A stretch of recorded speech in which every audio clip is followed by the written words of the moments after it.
ঘূর্ণিঝড় রিমাল নিয়ে বিস্তারিত জানাতে বরিশাল থেকে সরাসরি যুক্ত হচ্ছেন সহকর্মী শফিক মুন্সি, খুলনা থেকে সহকর্মী নূর ইসলাম রকি এবং বরগুনা থেকে রিয়াজ আহমেদ মুসা। আমরা প্রথমেই যুক্ত হচ্ছি বরিশালে, সেখানে রয়েছেন সহকর্মী শফিক। শফিক, বরিশালে ঘূর্ণিঝড়ের প্রস্তুতি কেমন দেখছেন, আর এই ঘূর্ণিঝড়ের ফলে কতটা প্রভাব পড়তে পারে সেখানে, সেটি জানাবেন।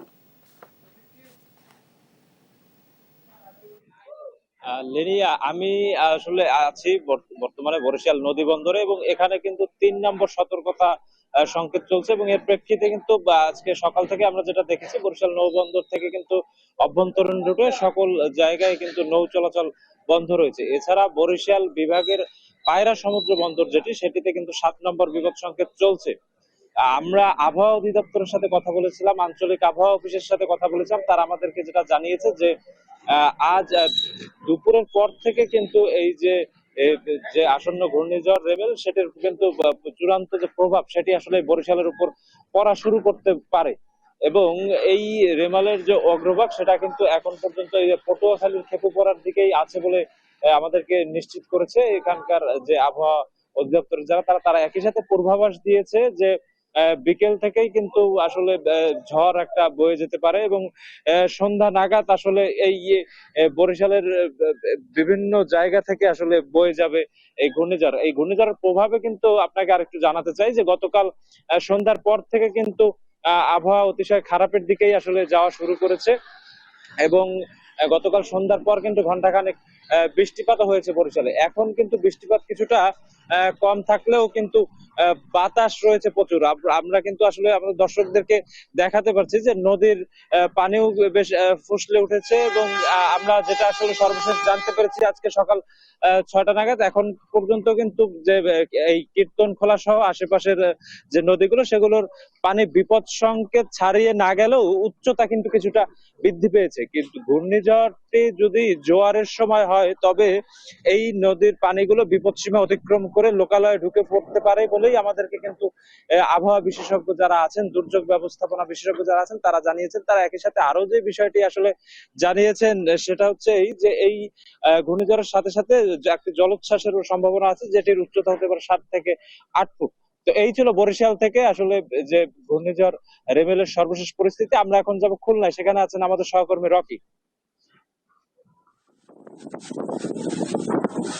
ধন্যবাদ শফিক। খুলনায় আসলে রিমেলের যে প্রভাবটা, সেটা কিন্তু আজ ভোর থেকে দেখা গিয়েছে।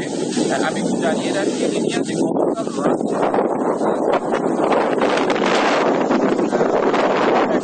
থেকে কিন্তু খুলনা অঞ্চলে বাতাসের বেগ পড়া শুরু করেছে, এবং আজ ভোর থেকে কিন্তু ঘুষি করে বৃষ্টি পড়া শুরু করেছে। আমি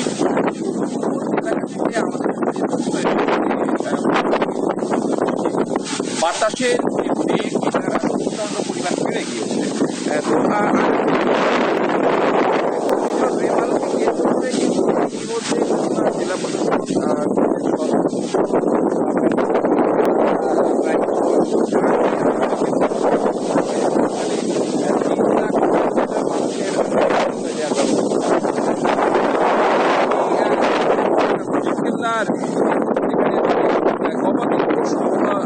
আশ্রয় দেওয়া যাবে, এমনটি আমাদেরকে জেলা প্রশাসন বলেছে।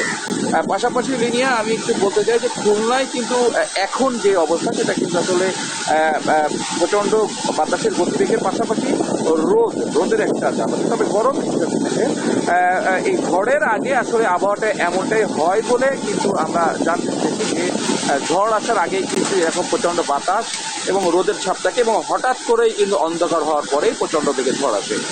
তবে উপকূলবাসীর একটি আপনার বক্তব্য হচ্ছে যে যত ঝড়ই আসুক না কেন, সুন্দরবন কিন্তু আসলে খুলনা জেলাকে আগলে রাখে। আপনারা জানেন যে খুলনা জেলার কয়রা, দাকোপ, পাইকগাছা এই অঞ্চল বেশি কিন্তু সুন্দরবনের একটি বড় অংশ আছে, এবং ঝড়ের গতিবেগ কিন্তু সুন্দরবন রক্ষা করে। এটা হচ্ছে তাদের একটা বড় আশার বাণী। লিনিয়া, আমি আর একটু বলে রাখতে চাই যে খুলনা জেলা প্রশাসন দপ্তর থেকে আমাদেরকে যেটি জানিয়েছে যে এখন পর্যন্ত 5,000-এরও বেশি সহকর্মী কিন্তু তারা প্রস্তুত আছে স্বেচ্ছাসেবক কাজ করার জন্য। খুলনায় কিন্তু এখন পর্যন্ত রেমেল সম্পর্কে যিনি আমার কাছে এটাই সর্বশেষ ছিল। আমরা এখন চলে যাচ্ছি আমাদের সেখানকার রেমেলের খবর জানতে। ধন্যবাদ। বরগুনায় রেমালের প্রভাবে কিন্তু উপকূল জুড়ে বৈরী আবহাওয়া বিরাজ করছে। আমরা গতকাল রাতেই দেখেছি যে বৃষ্টি হচ্ছিল এবং এখনো কিন্তু থেমে থেমে বৃষ্টি হচ্ছে।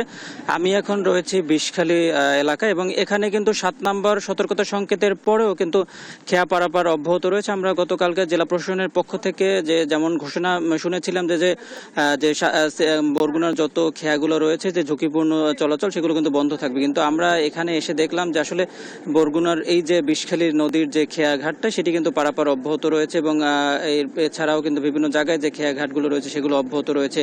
আমরা বিভিন্ন সাইক্লোন শেল্টারে দেখেছি, সেখানে কিন্তু এখন পর্যন্ত মানুষ আসা শুরু করেনি। মানুষের মধ্যে একটি বদ্ধ ধারণা রয়েছে যে এই যে উপকূলে যে ঘূর্ণিঝড়গুলো আঘাত হানে তেমন কিন্তু শক্তি নিয়ে আঘাত হানে না, কিন্তু আমরা সিডরের সময় দেখেছি এমন ধারণার পরেও কিন্তু মানুষ সাইক্লোন শেল্টারে যায়নি এবং বড় ধরনের ক্ষতি কিন্তু বরগুনা হয়েছিল এবং বরগুনা প্রায় ১৫০০ মানুষ নিহত হয়েছিল এবং জেলা প্রশাসনের পক্ষ থেকে ব্যাপক প্রস্তুতি নেওয়া হয়েছে। বরগুনায় ৬৭৩টি সাইক্লোন শেল্টার প্রস্তুত রাখা হয়েছে এবং বরগুনায় প্রায় ১০,০০০ স্বেচ্ছাসেবক রয়েছেন, তারাও কিন্তু তার কাজ চালিয়ে যাচ্ছেন এবং ঘূর্ণিঝড়ের পরবর্তীতে যাতে মানুষের জানমালের ক্ষয়ক্ষতি না হয় সেজন্য কিন্তু তারা তাদের কাজ চালিয়ে যাচ্ছেন এবং বরগুনায় প্রায় ৪৯টি মেডিকেল টিম গঠন করা হয়েছে এবং মেডিকেল টিম তাদের কাজও চালিয়ে যাবেন এবং বরগুনার সরকারি এবং বেসরকারি যে কর্মকর্তা কর্মচারী যারা রয়েছেন তাদের কিন্তু ছুটি বাতিল করা হয়েছে এবং পানি উন্নয়ন বোর্ড থেকে আমাদেরকে যেমনটা জানিয়েছেন যে ১ কিলোমিটার বেড়িবাঁধ কিন্তু পুরোপুরি ওপেন রয়েছে এবং সেই বেড়িবাঁধগুলো থেকে যদি পানি প্রবেশ করে সেখানে কিন্তু ৮০০ জিও ব্যাগ দিয়ে কিন্তু সেটি তাৎক্ষণিক মেরামতের জন্য তারাও কিন্তু প্রস্তুত রয়েছেন।